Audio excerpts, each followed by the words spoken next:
Bonjour à tous, alors aujourd'hui une petite vidéo avec Stéphane. Bonjour. Dans une très belle i3. Alors c'est une phase 1 ou une phase 2, je me rappelle plus ça. Phase 1, 2017. 2017, ok, phase 1, donc les phases 2 c'est à partir de 2017. Fin 2017, début 2018. Okay. Ouais.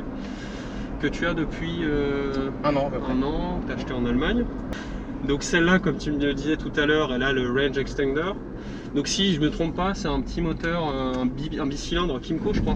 C'est ça, en fait c'est le moteur d'un BMW scooter qu'ils ont mis dedans, qu'ils connaissent très bien, hein, donc BMW connaît très bien le modèle.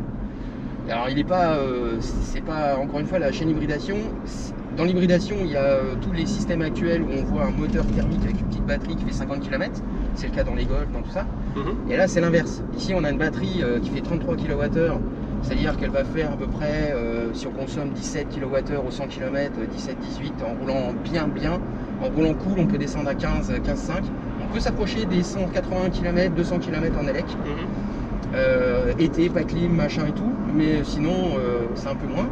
Et derrière, on a ce petit moteur qui lui n'est pas là pour recharger, mais juste pour maintenir la charge. C'est cette notion de maintenir la charge. Donc si par exemple tu sais que tu vas arriver dans un centre-ville et que tu veux finir en électrique par exemple, tu es sur la route au milieu de nulle part, tu peux mettre le moteur. Tu mets le moteur sur 20 bornes, 30 bornes, 50 bornes. Alors là, on verra tout à l'heure la caméra dans l'autre sens. Là, par exemple, j'ai 112 km d'autonomie en thermique et j'ai encore de l'autonomie en électrique. Et en fait, le moteur ne touche jamais les roues. En fait, le moteur recharge la batterie et c'est la batterie qui est toujours le powertrain, enfin qui est la partie traction. C'est une sorte de petit groupe électrogène en fait. C'est un générateur. C'est un générateur.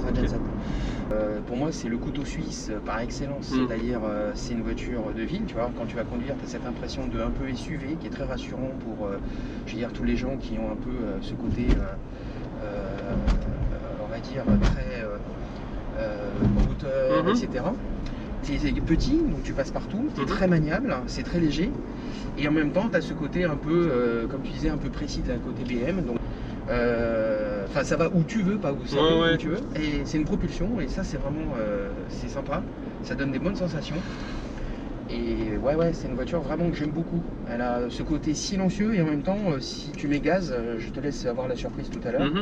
Ça donne vraiment cette sensation que waouh, tu as du couple instantanément, tout de suite, comme toutes les voitures électriques. Et si tu veux rouler en mode cool, comme on est en train de le faire, bah, tu vois que l'autonomie. Là, je suis en train de voir l'ordinateur.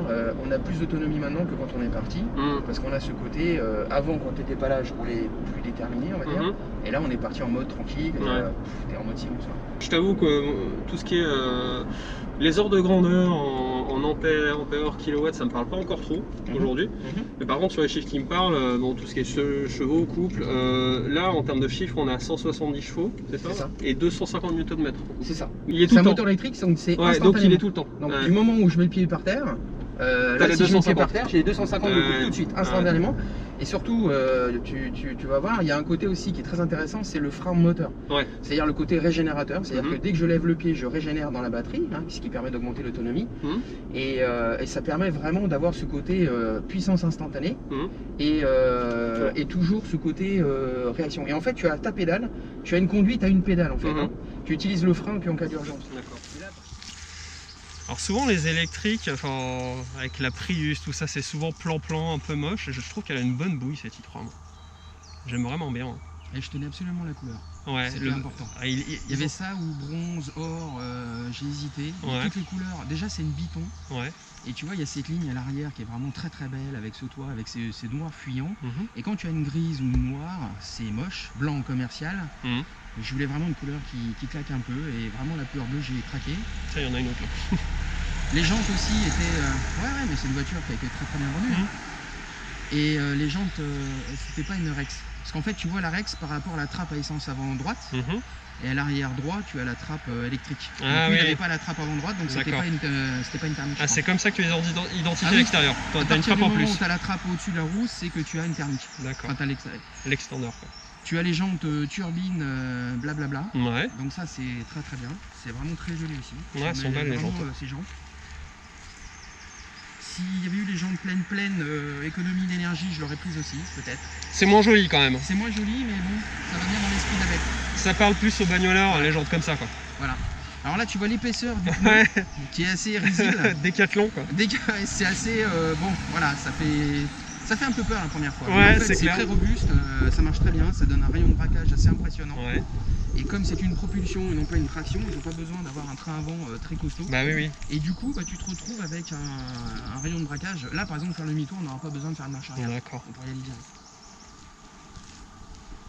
Non, moi je la trouve élégante, hein, cette voiture. T'as l'aileron requin, machin, l'arrière aussi, t'as ce jeu avec les couleurs, qui est vraiment mis en valeur avec, je dirais, ce côté très, comment dire, biton, ça va super bien, j'adore.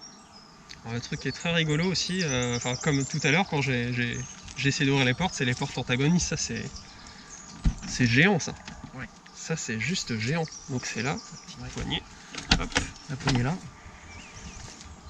C'est top. Alors c'est géant mais ça a deux défauts. Ouais. Le premier c'est que quand tu es garé à côté d'autres voitures, tu peux pas ouvrir, tu peux pas charger tes passagers arrière. D'accord. Si vraiment tu es très serré, je veux dire s'il y a 30 cm, tu ne charges pas les passagers arrière, il faut que tu ressors du parking et les gens montent et seulement après tu peux refermer. D'accord. Et le deuxième défaut c'est que des fois c'est un petit peu compliqué de rentrer à l'intérieur. D'accord. Donc là si tu veux rentrer, là il est réglé pour moi à l'avant. Ouais. Pour monter dedans, tu as un petit mode d'emploi qui est pas très simple. Par contre une fois que tu es dedans, bon moi je suis pas très grand mais une fois que tu es dedans tu es vraiment bien. T'es bien quoi. T'es vraiment super. Et il y a ce côté, alors tu as une aide ici qui te permet d'ouvrir un peu, qui te permet de sortir, tu vois, tu as une petite gymnastique. Mais franchement c'est super.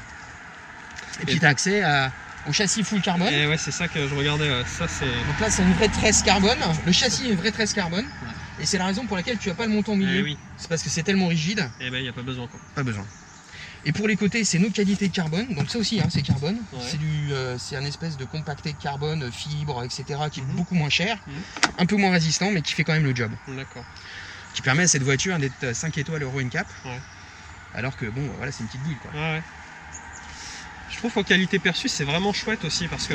Alors je me souviens, moi, cette voiture-là, en 2013, quand ils l'ont présentée, je bossais pour une société, j'étais avant-vente, et en fait j'étais allé chez BMW. Et il y avait un modèle qui était exposé, et ils expliquaient que tous les matériaux étaient faits, manufacturés de façon responsable, donc c'est du chanvre, je crois, sur le tableau de bord. Le cuir, il est pas tanné au chrome 6 dégueulasse, c'est un tanin à base de feuilles de je sais plus quelle plante. Ça, tout ce qui colle, tout ce qui est, etc. était vraiment très travaillé. Ouais. Tous les cuirs sont travaillés, le bois, eucalyptus, c'est ça, vraiment pareil, qui vient d'un endroit responsable quoi, où ils traitent ce genre de choses. Ils ont beaucoup travaillé sur ce sujet-là. Ouais. Non, puis c'est beau quoi, c'est vraiment beau. Ouais. Au toucher, c'est super agréable. Le cuir chocolat aussi, donc là on est dans la finition suite, il y a trois niveaux de finition. Ça c'est la finition suite, donc c'est la finition haut de gamme. D'accord. Sinon il y a des mix cuir, tissu, etc. Donc là tu es vraiment très bien. Ça amène également généralement les sièges chauffants, qui amène également le préchauffage de la batterie. C'est ce que j'ai vu, C'est fou ça. Ça c'est fort. C'est quand je dois partir chez quelqu'un qui est un petit peu loin, pour augmenter l'autonomie. Parce qu'il faut savoir qu'une batterie, là où elle est vraiment bien, c'est entre 20 et 80%. C'est là où elle est vraiment au maximum. Et de son, tu l'uses pas, bref, il n'y a aucun problème. Quand tu commences à taper au-dessus, si c'est pas longtemps, ça va. Mais si par exemple tu la mets à 100% et que tu la laisses sur un parking en plein hiver pendant deux semaines, c'est pas bon pour elle. Donc là en fait tu vois par exemple, ici on a la partie thermique. Donc là on a 122 km en partie thermique. Et là on a 131 km en partie électrique. Si tu appuies sur ce bouton, tu vois qu'on est à 77% d'autonomie.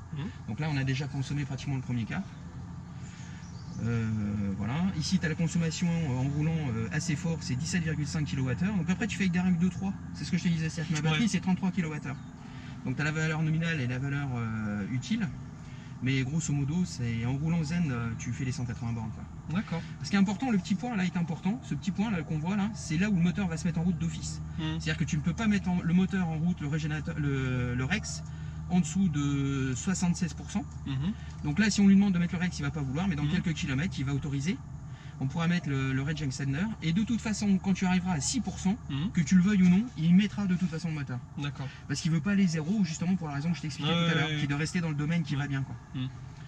Mais voilà, donc quand tu as un grand trajet à faire, à prévoir, tu fais ce 100% avec préchauffage. Donc par exemple, je sais pas moi, tu es au boulot, tu as l'application, tu dis préchauffer là si on est là, tu lances l'appli, tu as une application BMW que tu fais avec le... Donc là on voit exactement ce qu'il y a sur le tableau de bord. C'est-à-dire qu'en fait, on a, là il est 83% la dernière fois qu'on a roulé, donc il va le remettre à jour. Tu as la possibilité à distance de fermer ou d'ouvrir la voiture. Tu as la possibilité de mettre la clim, etc. Voilà, c'est ça. Et donc là, après, tu vois ce que j'ai fait dans le mois, etc. Tu peux prendre tes rendez-vous, tu peux acheter des options, enfin bref, tu peux savoir où on est. Tu as tout ce genre de choses. Mais en tout cas, ce qu'il y a de sûr, c'est que tu peux déclencher la partie clim. Et le fait de déclencher la partie clim préchauffage va faire que ta voiture sera prête. Tu peux dire, voilà, elle doit partir à telle heure. Donc je suis au boulot, à 17 h je pars pour aller en week-end. Bah, tu la connectes et à 17 h elle sera chargée 100%, chauffée, et donc tu auras le maximum d'autonomie. Ouais, ils sont allés assez loin sur le côté service connecté, quoi. Ça c'est cool. Ils sont allés très très loin, ouais. C'est très très loin. Tout en gardant un truc quand même très, enfin je trouve qui parle aux gens qui aiment les bagnoles, quoi. Enfin, je trouve que quand tu retrouves l'ambiance BMW, les commodos BMW avec la commande centrale aussi, etc. Oui, l'iDrive, ouais, c'est toujours.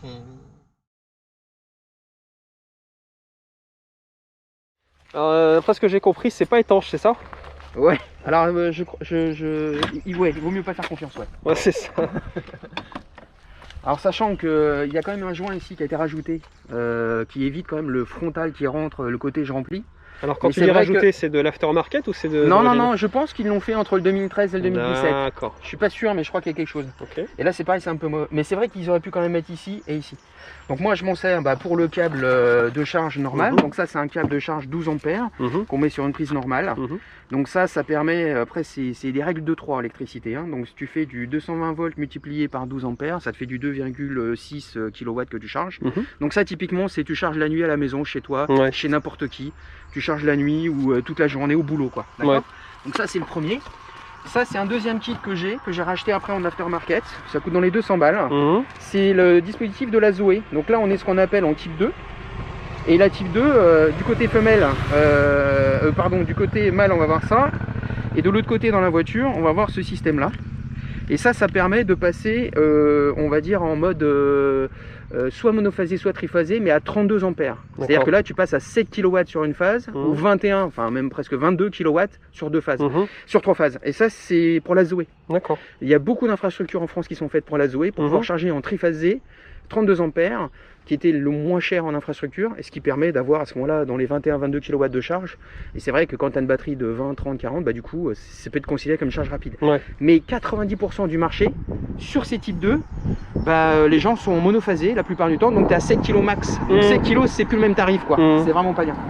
Et je voulais revenir avec toi sur l'histoire. Donc on va lui demander de s'ouvrir, mais elle le fera dans quelques secondes. Voilà. Donc là on a la partie essence. Donc là tu as un réservoir tout à fait standard essence, donc tu as il faut du 95 minimum, 5-10% ça marche, pas de problème. Tu as un réservoir de 9 litres, ce qui va te donner à peu près dans les 120 km d'autonomie, d'accord. Et en fait quand il arrive à la fin, c'est-à-dire tu consommes, et puis d'un seul coup il s'arrête, et le moteur s'arrête, c'est aussi simple que ça. Tu refais le plein, et il se réamorce, il s'auto-amorce automatiquement, la pompe elle est en bas, elle s'est fait exprès, et il n'y a aucun problème sur le sujet. Et quand tu arrives là, tu as une trappe qui est motorisée, pareil. Donc là, tu as les deux connecteurs. Tu as le type 2, donc qui est celui-ci.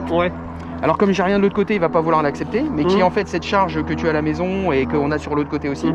Et donc là, c'est de l'alternatif. C'est du courant alternatif. Sachant que la batterie, elle stocke en courant continu. Donc conclusion, il y a une conversion, donc il y a une perte aussi. Et quand tu es sur l'autoroute, tu as le chargeur courant continu, et c'est là où tu as la puissance. C'est là où tu as 50 kW. Il y a beaucoup de i3 qui n'ont pas cette trappe, c'est-à-dire qu'elles sont comme ça. Ce qui pour moi est une ineptie, mais c'était le cas sur les premières qui avaient une toute petite batterie, les 60 ampères-heure. Dès que tu commences à avoir une 94. C'est 94, c'est ça. C'est le plus haut qu'il y a en Europe avec le Rex. Au Canada et au Japon, je crois, dans certains pays du monde, il y a des 120 ampères-heure, qui est la 3e taille, avec le Rex. Mais pour nous, ça faisait trop cher. Ils ont estimé qu'il y avait l'infrastructure nécessaire. Alors c'est le cas partout en Europe, sauf en France. Mais bon, bref. Donc là, on a vraiment ce connecteur. Donc tu as un connecteur qu'on appelle un combo CCS, qui fait les deux, qui fait la partie alternatif et continu. Et le fait de mettre le gros connecteur, en fait, tu as la partie com qui est quelque part sur les pins ici, et tu as la partie puissance conjoint continu qui est ici. Le plus et le moins, c'est tout quoi. Et le haut est quand même gardé. Tu es obligé d'avoir les deux parce que tu as la partie communication dedans quand même. Qui permet de gérer l'état de charge, la puissance envoyée, etc.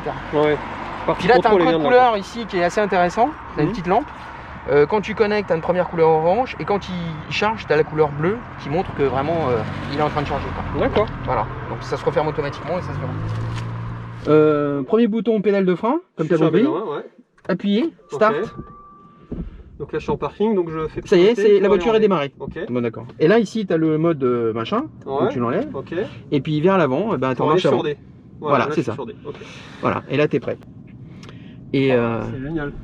C'est marrant, c'est tout silencieux, c'est rigolo. Alors, ok. Ah, faut quand même appuyer au début. Ok. Faut trouver toujours le.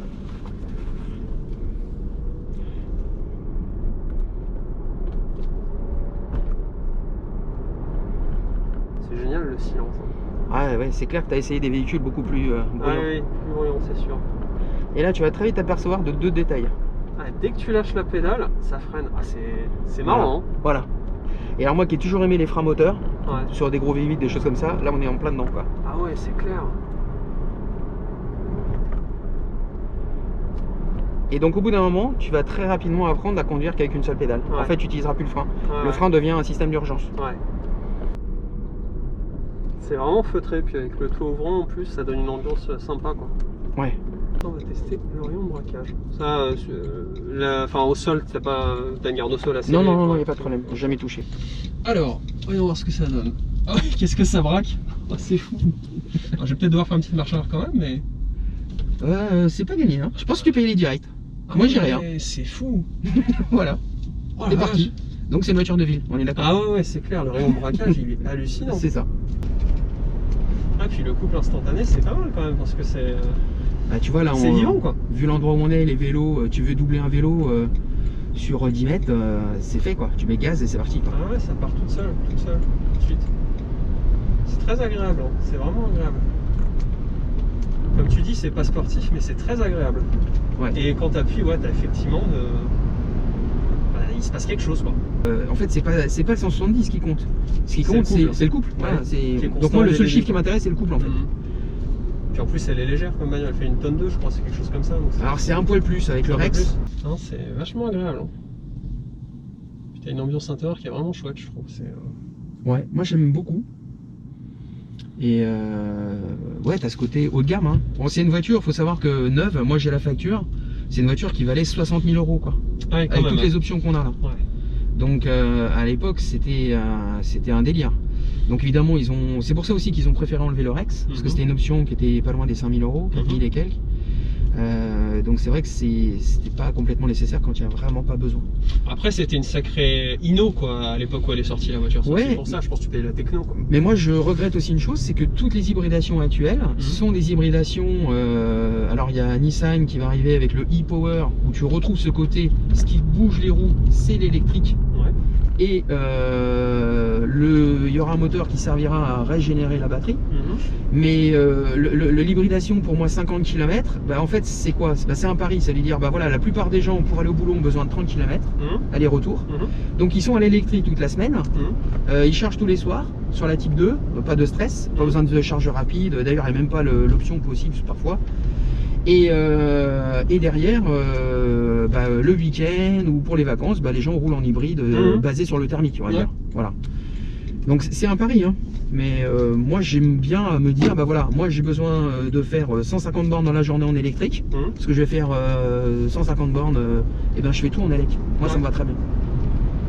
Pour moi c'est plutôt, je veux rouler en électrique, et de temps en temps, si entre 2 points dans la pampa, j'ai besoin d'avoir un peu de thermique, et le thermique m'aide. Aussi un des défauts de cette voiture, c'est que la partie infotainment est pas exceptionnelle, c'est-à-dire que j'ai pas le Android Auto. T'as pas CarPlay, Android Auto. C'est ça, rien du tout. Après, alors sur la prochaine, il y a Apple Car, enfin sur le Phase 2, mais pas sur celle-là, en tout cas il n'y avait pas. Et c'est quelque chose que je ne peux pas acheter non plus. Parce que par exemple, si je veux acheter le mode Sentinelle, je peux l'acheter. Si je veux acheter la carte, tu vois, de mon application, je peux acheter n'importe quel service. Donc ça, ils ont vachement bossé. Mais par contre, ce côté connectivité du téléphone vers cet écran qui est quand même magnifique, j'ai que dalle quoi. Ouais, mais je pense qu'il y a une histoire de hardware en fait, c'est pour ça que tu peux le faire qu'après. Et ceci dit, ce système-là, il est, enfin, je le connais un petit peu. Je pense que c'est la même base que sur. À l'époque, j'avais une E90, une 335D, c'est le même système. Ouais. Donc il date un peu. Et à l'époque où il est sorti, c'était le top du top. BMW, au moment où ils sortent leur système, ils sont très bien. Mais après, si tu as effectivement, toi, c'est une des dernières phases 1, ouais, donc par rapport au moment où tu l'as acheté, tu dis qu'il manque des trucs. Ça, tu dis, j'ai acheté une voiture qui a 4 ans, mais en fait, sa conception, elle en a 8. C'est ça. Donc, voire même 10. Donc, c'est pas tout à fait la même chose. Mais pour un système qui a 10 ans, bon, l'écran est joli, ça va. L'écran, il est monstrueux. Là, on le met en double parce que là, tu vois, ah bah tiens, on va faire le test. Maintenant, on est passé à 112%. Donc maintenant, je vais démarrer le moteur et tu vas me dire ce que tu en penses. Donc, tu passes ici. Voilà. Je pense que... il est démarré alors là, tu es en train de recharger, donc il va pas démarrer. D'accord. Parce que j'entends rien en fait. Voilà, ça y est, je viens de la démarrer. Donc il démarrera que quand tu auras besoin. D'accord. Donc là, tu es en mode régénération. Okay. Voilà, donc là, il vient de démarrer. Ah oui, j'entends. Effectivement, tu as un petit... Parce qu'on a à vitesse relativement lente. Ouais. Et si on ralentit vraiment, il va s'arrêter. Je l'entends toujours. Effectivement, tu entends un petit... Et alors moi, je le sens en bas du dos aussi un peu. Une légère vibration à cause du carbone. Ouais. Mais clairement, voilà, on est sur un vrai bouchon. Donc là, on est vraiment à vitesse machin. Et dès que tu vas rouler, on va le voir qu'il va maintenir la charge. Et là tu roules, tu t'en fiches. Et une fois que tu commences à rouler, bah, ton moteur, tu l'entends plus. Effectivement, on n'entend rien. Après, moi, je sens la vibration, mais je n'entends plus. Globalement, en tout cas, je trouve qu'en confort de roulage, c'est vraiment bien. C'est un super compromis. Effectivement, ça prend un petit peu de roulis, mais moins que ce à quoi tu peux t'attendre, vu la hauteur de la bagnole, je trouve. Ouais. Sur ce que je roulais, j'avais l'impression que ça avait un tempérament un peu sous-vireur quand même. Tu sens que le nez il part un peu à l'extérieur du virage, sans rouler particulièrement fort, mais tu t'attends à ça sur le genre de bagnole en place. Ouais, mais c'est un réglage. Hein. Enfin, ils auraient pu la régler différemment. Ouais. Oui, je pense que c'est pour la sécurité qu'ils ont fait ça. C'est toujours pareil, ils préfèrent que la voiture tape de devant pour les crash tests et tout ça. Ouais. Mais surtout quand tu as une propulsion, ils essaient de vraiment tuner pour que ça soit très safe. Quoi. Après, je dois avouer que j'ai jamais enlevé toutes les aides, parce que c'est elles en fait qui font les bridages. Ouais.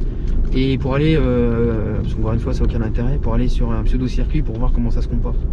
Je suis pas sûr non plus que ce soit une voiture que ça fait pour ça. Non, c'est clair. Non, mais même sur le comportement naturel, parce que là, tu déclenches aucune aide. Hein, si tu freines un peu fort, tu sens que elle aura tendance plus à partir à l'extérieur que l'arrière se décroche. Quoi. Alors tu peux ressentir le poids aussi par un certain moment, mais parce qu'il y a quand même du poids. Hein. Mais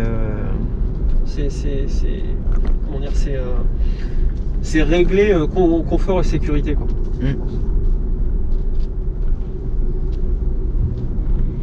Donc c'est une vraie 4 places, ce n'est pas une 5 places.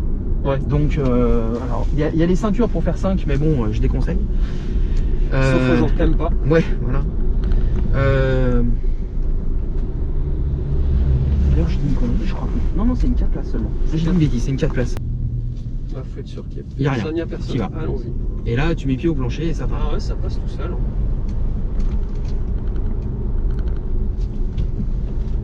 J'ai encore le réflexe de vouloir remettre le pied sur le frein.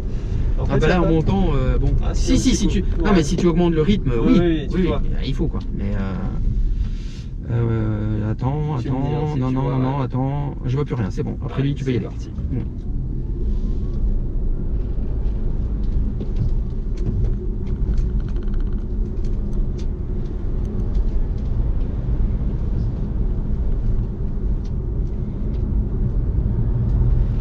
C'est génial le bruit de turbine aussi, je trouve ça rigolo, ça change complètement l'expérience. Ah moi j'adore. Mais c'est vachement chouette. Hein.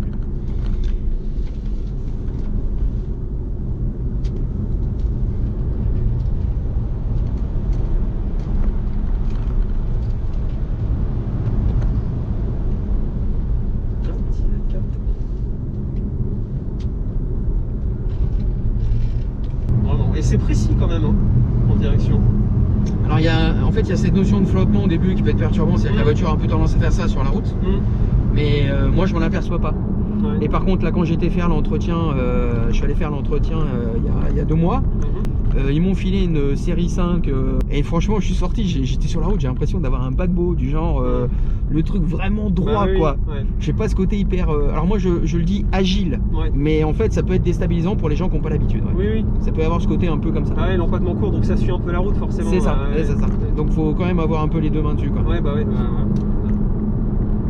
Et du coup je te rejoins assez là-dessus, c'est plus ce qui en ressort, c'est pas une instabilité, c'est plus une agilité, mais que tu peux maîtriser. Ouais, mais bon, toi et moi on conduit d'autres types de véhicules et on peut avoir ce genre de ressenti, mais je peux comprendre aussi des gens qui ont ça peut gêner. Oui, bien sûr.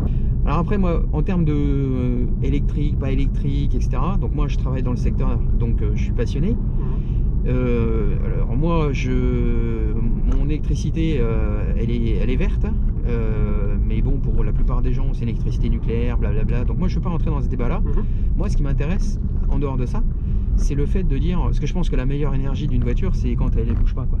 Ou quand elle est éco-partagée, etc.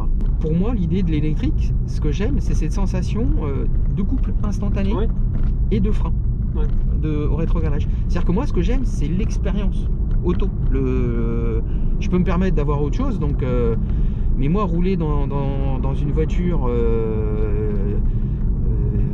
diesel ou essence relativement anémique, parce qu'elle est devenue très lourde, parce que SUV, parce que machin, non, j'ai pas envie. L'expérience ne me plaît pas. Et au-delà de ça, ce qui est intéressant de dire, c'est que tu roules, t'as aussi une Caterham, donc t'aimes les bagnoles, quoi. T'aimes les bagnoles, donc c'est ça que je te rejoins là-dessus. Moi aussi, j'aime les bagnoles sportives, j'adore ça, et je trouve que l'expérience de conduite est super intéressante et super agréable avec cette voiture. C'est ça. C'est différent du thermique, mais c'est vachement agréable. C'est ça. Ce côté zen, mais pas... Jekyll and Hyde, hein, toujours. Ouais, c'est ça, pas zen, pas anémique, zen, mais si tu as besoin de couple et de dépasser quelqu'un, tu peux. Ouais. Tu sens ce qui se passe quand même au niveau de la direction, tu sens ce qui se passe sous tes roues, enfin, c'est pas mal, quoi. C'est pas mal, c'est un très bon compromis. C'est clair. Et ce que je trouve, alors tu vois, on parle de Tesla, moi j'ai déjà essayé une Tesla Model 3, c'est une bagnole qui marche super bien, il n'y a pas de souci. Mais en termes d'ambiance intérieure, ça ne me parle pas. Enfin, ça me parle pas trop. C'est très technophile en fait. T'as un grand écran, t'as pas de beaux matériaux. Les gens disent que c'est une voiture premium, mais c'est pas le cas. C'est une voiture technique, mais c'est pas une voiture technique. C'est-à-dire l'écran, les fonctions. C'est une expérience la charge rapide. Quand tu arrives avec une Tesla et que tu t'aperçois que tu charges à des débits de l'ordre de 150 voire 170 kW, sachant qu'il te faut 17 kWh pour faire 100 km, tu comprends qu'en 6 minutes, tu as chargé ton 100 km en 6 minutes. Donc tu te dis, je m'arrête sur le bord de l'autoroute, le temps que j'aille aux toilettes, que je prenne un café et que je revienne dans ma voiture, j'ai fait 200 km d'autonomie. Donc bon bah voilà, tu as résolu le problème de l'autonomie. Là, c'est vraiment une expérience fantastique. Et puis tu as tes cours, tes machins, tes expos. Bon bref, c'est super technique comme caisse. Le mode sentinelle, c'est innovant. Maintenant, c'est vrai que c'est pas une voiture passion. Bah moi je rentre dedans, j'ai pas d'émotion. Là, il y a des beaux matériaux, t'as ce bois, t'as le champ, t'as un beau cuir. Tu retrouves les commodos BMW, t'as l'expérience s'est enrichie par ce côté truc que tu peux toucher, que tu peux sentir que t'as pas dans une Tesla. C'est très froid une Tesla, je trouve. Et du coup là, t'as un peu les deux. Alors ça marche moins fort qu'une Tesla Model 3, c'est sûr. C'est plus petit, tout ce que tu veux, mais je trouve que t'as une bonne combinaison d'une expérience de conduite électrique, ce côté technique, et en même temps ce côté qui parle aux gens qui aiment les voitures et qui aiment les beaux objets que tu peux toucher, sentir, tout ça. Après c'est une super bagnole, hein, la Model 3. J'aime beaucoup, hein, mais... Bah on en reparlera, je pense. Oui, je pense qu'on en parlera. Mais là, je trouve que c'est intéressant, ce truc où tu as un peu les deux mondes qui sont réunis dans la bagnole, quoi. Sachant que là, au niveau de la consommation électrique, ça c'est une voiture qui consomme un tout petit peu plus qu'une Tesla. C'est-à-dire la capacité d'une Tesla est efficiente en mode normal et juste stupéfiante. C'est la voiture la plus efficiente de toutes. Là, avec celle-là, on est encore sur de la bonne technologie, on a des bonnes batteries NMC, alors le C c'est pour le cobalt, donc ça peut être un autre sujet. Mais on n'est pas sur la technologie LFP chinoise qui peut avoir certaines contraintes. Là, on est vraiment sur de la vraie batterie NMC, le vrai classique, enfin le high-end, quoi. On est chez Pana, une grande marque, Panasonic. Bon, il n'y a pas eu trop de problèmes sur cette voiture-là. Aujourd'hui, il y a eu des rappels chez LG, il y a eu des rappels chez CATL qui poussent vraiment. Tesla vient de faire le pari de CATL en technologie LFP sur certaines modèles 3 chinoises. Quand ils en ont importé en Europe, ils les ont pas mis au même prix, et c'est pas pour rien, c'est que c'est pas la même voiture. Donc c'est vrai que ça complexifie un peu le sujet. Là, on est sur de la batterie, enfin franchement, c'est indéboulonnable. Moi, j'ai des outils qui me permettent de tester l'usure de cette voiture. Là, on est à 32 000 km sur cette voiture. L'état de vie entre guillemets de la batterie est exceptionnel, quoi. Alors que je pense que quand on va voir des LFP, ça va être pas le même problème. D'accord. Clairement, par exemple sur le modèle 3 LFP par rapport à une NMC, la même technologie que celle-là, quand tu charges, la charge est 2 fois plus longue. Quand tu charges 6-7 minutes pour aller à l'autre endroit, bah, en LFP, tu vas charger pratiquement 2 fois moins vite. Il y a aussi un truc qui est important sur une voiture électrique, c'est ce qu'on appelle en anglais avec l'accent le C-rate, donc le rapport C, qui est en fait le rapport de puissance par rapport à la capacité. C'est-à-dire que quand tu demandes une puissance, par exemple, donc il faut ramener ce moteur de 170 chevaux, quand tu le ramènes en kilowatts, tu es dans les... il faudrait que je fasse le calcul. En fait, c'est cette puissance-là qui est disponible par rapport à la capacité de la batterie. Donc si tu as une batterie 33 kWh par exemple et que tu demandes 100 kW de puissance, ce qui fait donc 136 chevaux de puissance, donc tu n'es pas encore maxi mais tu es à une certaine valeur, tu appuies sur ce truc, donc tu as un rapport de 3C. Ça, c'est plus le rapport est élevé, plus tu uses ou tu abîmes la batterie entre guillemets. Donc toutes les voitures qui ont une petite batterie qui vont demander beaucoup, ça c'est les batteries qui vont pas durer longtemps. Ouais, d'accord. Alors que quand tu commences à avoir une grosse batterie, c'est pour ça que Tesla a des grosses batteries aussi, c'est qu'ils peuvent se permettre d'avoir des C-rates plus faibles. Donc comme la taille de la batterie est plus importante, tu peux faire plus de choses. C'est tout pour aujourd'hui, j'espère que l'essai vous a plu. Moi je trouve que cette caisse elle est vraiment sympa. C'est comme je le disais tout à l'heure, c'est un mélange de technologie et de choses qui parlent aux gens qui aiment les voitures. Avec un intérieur qui est sympa, une ambiance intérieure sympa. Je trouve un travail que personne n'a fait aussi, point de vue écologie, c'est sur les matériaux. À ma connaissance, il n'y a pas d'autres constructeurs qui ont fait cet effort-là. Enfin, il y en a d'autres qui ont essayé, mais qui ne sont pas allés jusque là. Et en faisant ça, pour obtenir un résultat qui est quand même très beau. Qualitatif, qui est quali, donc ça c'est plutôt chouette. Merci à toi Stéphane aussi, parce qu'en plus tu connais bien le sujet, donc c'était très instructif. Voilà, cette voiture, elle est en vente? Ouais, elle est en vente, donc si ça vous intéresse, laissez-moi un petit message. Mais c'est pas pour ça qu'on fait l'essai. Non, on s'est dépêché de faire l'essai avant qu'elle soit vendue. Ouais, c'est ça.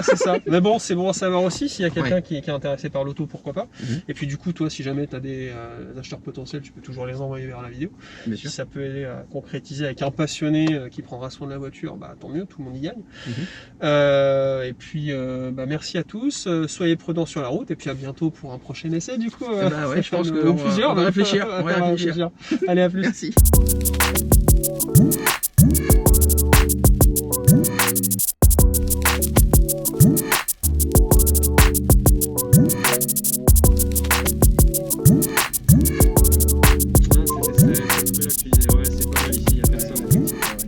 C'est mes beaux-parents.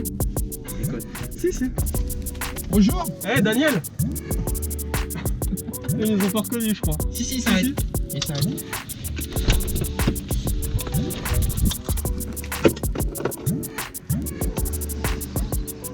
Bonjour. J'agresse rarement les gens, mais la voiture électrique. Une ODC. On a fait à mon job, on a fait les visuels 3D, l'expérience en 3D temps réel.